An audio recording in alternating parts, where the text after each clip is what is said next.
My point is the Dnieper River is a natural barrier. And I've said over and over and over again, I'm sure the Russian general staff, these are competent men. I'm sure they've said to the president, Mr. President, let's march to the river. Whatever we do, let us control everything east of the river. That gives us a buffer zone against any future threats that may emanate from what remains of Ukraine. And let the rest of it go. After all, the Poles, Romanians, the Hungarians, probably the Lithuanians, the Moldovans, everybody is making claims on portions of Western Ukraine. The Romanians would like to have Bessarabia back. Most of the people listening to us today don't even know what that is. My point is, this is a very old part of the world. We need to get out of it. It's not us. We know nothing about it. But everybody who lives in it and around it does know about it. They need to sort this out.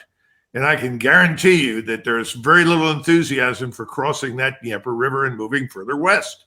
They don't want to do it. It's more trouble than it's worth. You end up with lots of people under your administrative control that hate you and always have because of that boundary that I just discussed, which has been valid for hundreds of years. So the bottom line is, let's stop the nonsense.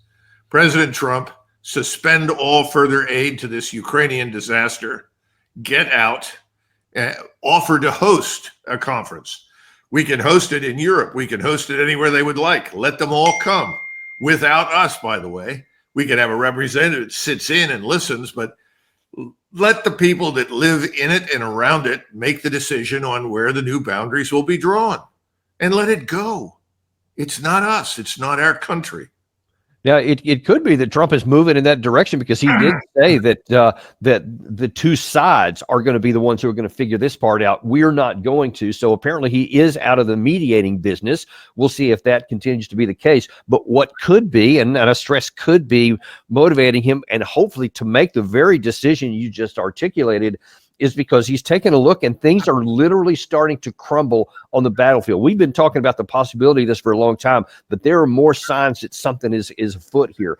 First of all, a week or so ago, the New York Times reported from the Institute for the Study of War, which sometimes has good numbers, even if their analysis is just hideous. But they said over the previous 16 months, the Russians had taken 1,800 square kilometers from Ukraine. They don't even talk about in there how many troops that the Ukraine side had lost. But then they point out that in wars of attrition, incremental gains can presage a breakthrough if the losing side runs out of troops, ammunition, and its defensive lines collapse. Now then we have, in the last just few days here, the commander of the 47th Mechanized Brigade was resigned, and this is their premier mechanized brigade, the 47th, because he said, these stupid decisions that these guys keep making that get us killed and don't even have a chance of success, he finally resigned in disgust. Then, right after that, the commander of the 59th Brigade was fired because, and when you read down into the details, it's not just that he didn't do a good job. It's that in the Pokrovsk area that Julian Ripker was showing just a second ago, he had a tactical redeployment of his troops from an unfavorable position to a favorable position, but it was a little bit further back. And so almost like a Hitler type deal, the Ukraine leadership with Sersky and then, of course, Zelensky says not 1 inch. No, you can't redeploy anywhere, even if it makes sense. And this guy was beside himself because he said, we weren't leaving. We're just getting to a more advantageous position further back. And you see it's falling apart. Several of the Ukrainian telegram channels are warning of a growing possibility of a revolt of the forces at large. And this could be some of the first cracks in that. So we could be seeing, Doug, something you and I have speculated about for a long time, that this thing could actually collapse, and then nobody in Ukraine or Russia or Europe is going to have any choices in the matter. Well, one could make an argument that you want to, if you're Zelensky, you want to keep the Ukrainian troops in the field as long as possible, because the moment you tell them there's a ceasefire or there's any indication whatsoever of a willingness to come to a solution with Moscow, the forces will fall back. And once they fall back, they're going to turn their attention to Mr. Zelensky. And you and I have talked about this, as you say, before. There's been a lot of discontent. A lot of good men have died pointlessly.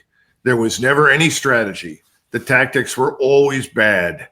We were not prepared to fight this kind of war in the West. And unfortunately, the generals in charge seem to have been largely American and British. And they seem to have prevailed upon the Ukrainians to do a number of stupid things. At the same time, you have, as you point out, this Hitlerian predisposition to hold every inch of ground. But if you go back and look at the Russians from the very beginning, they treated ground as something that was only important insofar as it conferred an advantage on them. And that's something the Russians understand because it's their country. And they've been dealing with enemies, Mongolian enemies, Tartar enemies, French enemies, Western enemies, any number of different enemies over the centuries. They always knew. In fact, very recently, I was consulting a wonderful book, which every American who is interested at all in military affairs, and especially Russia, should read. And it's essentially the diary of Major General Kulankour, who is the aide-de-camp to Napoleon. And Kulankour went to visit Tsar Alexander I in Vilnius before Napoleon invaded the country. Napoleon was assembling his army. And Kulankour told him, well, the emperor is going to invade your country unless you agree to our terms on the continental system and end your relations with Britain and close your markets and so forth. And he wants to invade. And the Tsar Alexander I said, well, he can certainly do that, but we will do what we've always done. We will fall back into the interior. I have a very large country. We'll fall back and eventually you'll catch up to us and we'll be waiting for you. And that's exactly what happened. We don't get it. We utterly do not get it. You served in the U.S. Army with me. You know the mentality. Everybody and their brothers about holding ground. When did we in a mobile force ever give a damn about holding ground? It was irrelevant. It's not important at all. That's what the Russians understand. We do not.